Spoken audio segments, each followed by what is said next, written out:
Good morning, it's Wednesday the 20th of May. This is your ETX Capital morning market buy. Just to round up the Asian session overnight, Japan announced better than expected economic growth forecast following a mixed session in the US. So Nikkei closed at a near 1 month high at 201.96 spot 56. Again, a mixed session over in the US. We have building permits come in at 1.14 million, above forecasts at 1.06 million, really giving us a bit of positive data out of the US following a raft of soft data last week, finishing up with the main event of retail sales on the Friday, dramatically missing expectations, causing us to see a bit of a sell-off in US dollar and indices as a whole. So Dow finishing up 0.07% at 183.12 spot 39. S&P hit an intraday record at 2133 spot 02, but actually lost 0.06% into the close, finishing at 2127 spot 83. Nasdaq Composite Index also dropped 8.41 points, closing at 5070 spot 03. Over in FX, the euro nursed early losses after losing 1% against the dollar in early session the previous day. So actually saw it stand around 111.46, down slightly on the day.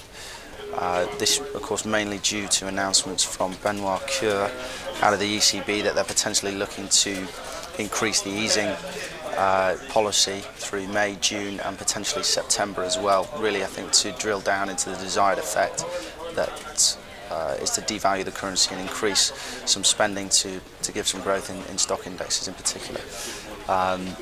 Dollar was slightly near a high against the yen at 120.82, underpinned again by the US data, building permits, but a positive rally into the close there. Commodities wise, we had Brent and NYMEX both trading up 60 cents, Brent at $64, $62 per barrel, and NYMEX at 58.59. So of course crude oil inventories later on today as well, forecast at 1.3 million. To a previous result last week of 2.2 million, of course following the cut in forecasts out of OPEC.